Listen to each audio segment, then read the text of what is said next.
ఉద్ధవుడు ఇలా అడిగాడు, భగవాన్ ప్రభు, జీవులు తమకు వ్యతిరేకమైన పుణ్యపాపాలు చేసిన ఫలంగా ఉత్తమ జన్మలు నీచ జన్మలు పొందుతూ చక్రంలో తిరుగుతూ ఉంటారు కదా. ఇక్కడ చూడండి, తమకు వ్యతిరేకమైనటువంటి అంటే నువ్వు ఏది చెయ్యకూడదో అది చేస్తూ.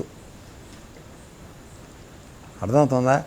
నీ పని చేయకూడదురా నాన్న, ఎవరిని మోసం చెయ్యొద్దు, దోచుకోవద్దు, కూడబెట్టుకోవద్దు, అది నీతో రాదు, దీనికి ఫలితంగా నువ్వు పాపిష్టి జన్మల్లోకి వెళ్ళిపోతావు.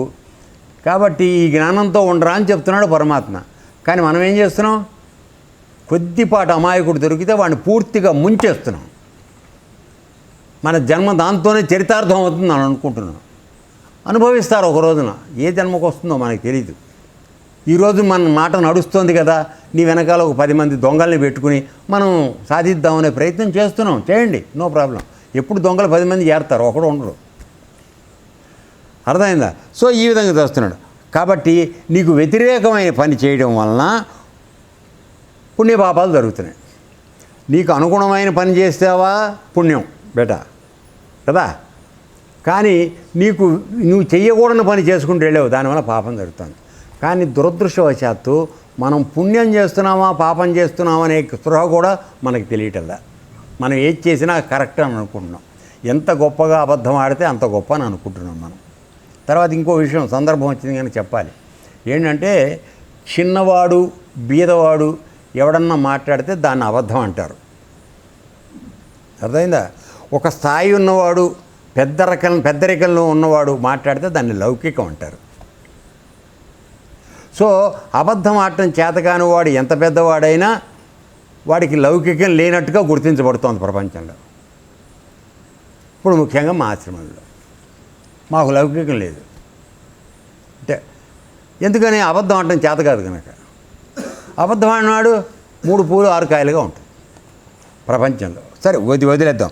కాబట్టి పుణ్యపాపాల యొక్క జ్ఞానం లేకుండా పుణ్యాలు పాపాలు చేసిన ఫలంగా పుణ్యాలు చేస్తే ఉత్తమ జన్మలు, పాపాలు చేస్తే నీచ జన్మలు పొందుతూ చక్రంలో తిరుగుతున్నారు. అంటే ఏంటి? జనన మరణ చక్రంలో తిరుగుతున్నారు, ఎప్పటికీ అలుపు సొలుపు లేకుండా. అర్థమైందా? ప్రతిసారి కొత్త శరీరం వచ్చినప్పుడు ఇదే హాయిగా ఉందని మనం అనుకుంటూ ఉంటాం. అది ప్రతిసారి మానవ జన్మ అవ్వాల్సిన అవసరం లేదు. రైట్. మరి తమ మహావ్యాపక ఆత్మ అంటే సర్వవ్యాపకమైనటువంటి ఆత్మ, పరమాత్మ యొక్క ఆత్మే కదా అది. ఆ ఆత్మ ఒక శరీరం నుండి మరో జన్మకు వెళుతుంది అంటారు.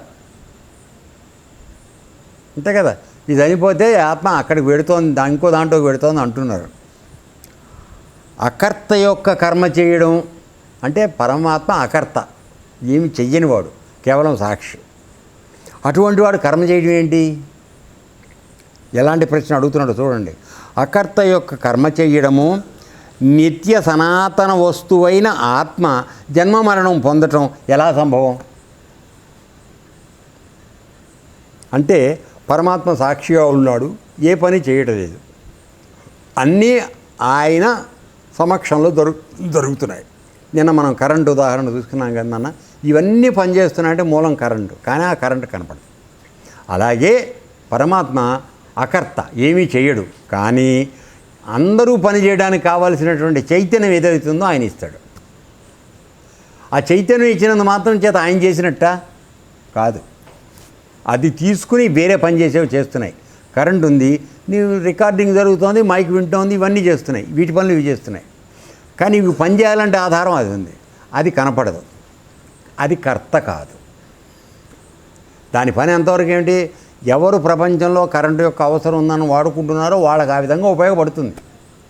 వైర్ గుచ్చి మర్డర్ చేసేవాడు కూడా చేస్తున్నారు. అమెరికాలో అనుకుంటాను ఎక్కడో ఉంది, కుర్చీలో కూర్చోబెట్టి ఎలక్ట్రిక్ వైర్ షాక్ ఇస్తారు, దాంతో చచ్చిపోతాడు. అర్థమైందా? సరే, ఓకే, వదిలేద్దాం. ఇప్పుడు ఏమంటున్నాడు? అకర్త అయినటువంటి వాడు కర్మ చేయడం ఏమిటి? అకర్ముడు కర్మ చేయడం ఏమిటి? రెండోది, నిత్య సనాతన వస్తువైన ఆత్మ జన్మ మరణం పొందటం ఎలా సంభవం? 2 ప్రశ్నలు అర్థమైనాయి కదా. ప్రశ్న అర్థమైందా? కొద్దిగా కళ్ళు అంటుకుంటున్నాయా? లేదు కదా, రైట్, ఓకే. గోవిందా, ఆత్మజ్ఞాన శూన్యులు ఈ విషయం ఆలోచించనే లేరు. అసలు మనం ఎప్పుడన్నా దాని గురించి ఆలోచిస్తాను, మన దగ్గర జ్ఞానం ఉంటే కదా. 24 గంటలు పొట్ట తిప్పలు, దోచుకోవటం, దాచుకోవటం, ఇవి తప్పితే ఇంక ఇది ఏ దాంట్లో మనకు టైం ఏది ఆలోచించడానికి? తెల్లారు లేచిన కానించి ఆ డబ్బెట్ట కూడబెట్టుకోవాలి, ఎవరిని మోసం చేయాలి, ఏది లోపల వేసుకోవాలి, ఇదే ఆలోచనలో ఉన్నాం కదా. కాబట్టి జ్ఞానశూన్యులు ఈ విషయం ఆలోచించనే లేరు, అసలు వాడికి ఆలోచన రాదు. తర్వాత విజ్ఞానులు ఈ లౌకిక విషయాలు పట్టించుకోరు. అంటే బ్రహ్మజ్ఞానం తెలుసుకున్నవాడు ఇవేవో జరుగుతున్నాయి మన ముందు, ఇవన్నీ మనకు అనవసరం, నేను సాక్షిని. అంటే పరమాత్మ మన సృష్టి చేసి ఎలా అంటి ముట్టకుండా ఉన్నాడో అలా విజ్ఞానం ఉన్నవాడు, విజ్ఞానం అంటే అనుభవపూర్వకమైన జ్ఞానం కలిగినవాడు, వాడు ఈ లౌకిక విషయాలు పట్టుకోండు. ఎందుకని ఆడ చచ్చిపోతున్నాడు, వీడు బతుకుతున్నాడు, అయింది ఏవో జరుగుతున్నాయి, ధరని నాకేం సంబంధం లేదు అనేటువంటి ఉండేవాడు విజ్ఞాని. వాడు అలా ఉంటున్నాడు. అందరూ నీ మాయలో పడిపోతారు. వాడు నీ మాయలో పడ్డాడు, వీడు నీ మాయలో పడ్డాడు. ఇదేదో కాస్త వివరించండి. కొత్త ప్రశ్న వేశాడు. Okay, right. ఇప్పుడు భగవానుడు సమాధానం చెప్తున్నాడు, వినండి. ఉద్ధవా, మనుష్యుల మనసు కర్మ సంస్కారాల సమూహాల పుష్పగుచ్చం. మనం మనసు అనుకుంటున్నాం కదా, అక్కడేమి ఇంత బొమ్మే ఉండదు, లేకపోతే ఇంత చికెన్ లాగా, ఇంత కోడి మాంసంలాగా అంత ఉండదు. అర్థమైందా? ఏమిటది మనసు అంటే? నీ యొక్క కర్మల, అంటే పూర్వజన్మలో చేసిన కర్మలు కానీ, ఈ జన్మలో చేసిన కర్మలు కానీ, తర్వాత సంస్కారాలు, ఇవి ఖచ్చితంగా పాత జన్మలవి. ఈ జన్మలో చేసిన కర్మలు, పాత జన్మ సంస్కారాలు, వీటి యొక్క పుష్పగుచ్చం. అంటే నువ్వు బొకే ఇస్తుంటావు కదా, 4-5 రకాల పూలు కట్టి బొకే ఇస్తావు కదా, ఆ బొకే. మరి ఆ కర్మ ఫలితాలకి వీటికి ఏమన్నా రూపం ఉంటుందా? గులాబీ పువ్వులాగా దీనిలాగా కనపడటానికి ఏం ఉండదు. సో భావ సంపద సంచయం ఏదైతుందో అది మనస్సు. ఆ సంస్కారాలను అనుసరించి, అంటే నీకు ఉన్న వాసనలు, వాటిని అనుసరించి భోగాలు పొందటానికి అసలు ఈ శరీరం ఎందుకు వచ్చింది? ఇదే లెక్క. ఇప్పుడు మనం ఎక్కడి నుంచి వచ్చామని అంటున్నాం కదా. పూర్వజన్మలో చేసుకున్నటువంటి పుణ్యపాప కర్మల ఫలితంగా వాటిని అనుభవించడానికి ఈ ప్రస్తుత శరీరం ఇవ్వబడింది. కోరుకున్నాం మనం. ఎందుకని?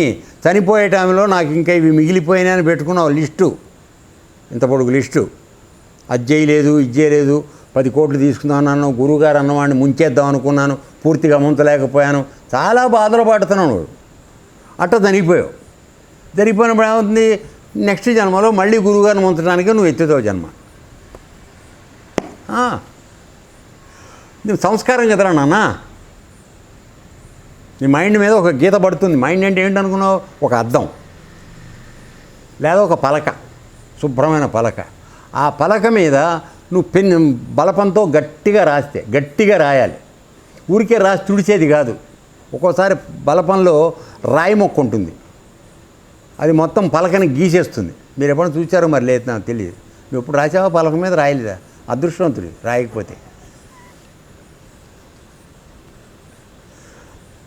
మామూలుగా మెత్తగా రాస్తేనేమో అది రాసేస్తాం, వెంటనే 4 తుడిచేవాడు. చిన్నప్పుడు మాకు నీళ్ళు ఉండేవి కాదు పలక తుడుచుకోవడానికి, అందుకే నేను ఎంగిలి పెట్టి తుడుచుకునే ఉండేవాడు. ఓకే.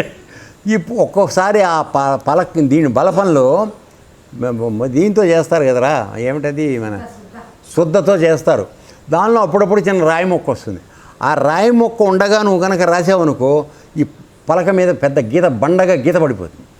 అది నువ్వు తొడపలేవు దాన్ని. సో మనస్సు అంటే ఏమిటంటే, ఈ పలక మీద ఆ రాయితో ఉన్న బలపంతో గీసినప్పుడు పడే బండ గీత ఏదైతుందో అదే నీకు సంస్కారం. అది ఎన్ని జన్మలు ఎత్తినా అది నీ వెనకాల వస్తూనే ఉంటుంది, అది తీరే వరకు. అర్థమైందా? సో కిందటి జన్మల్లో నువ్వు అందరినీ ముంచడమే, నమ్మించి మోసం చేయడమే ధృతిగా నువ్వు చేసుకుంటూ వస్తున్నావు అనుకో, ఈ జన్మలో కూడా అదే వస్తుంది. ఇంకో మంచి లక్షణం రాదు. అర్థమైందా?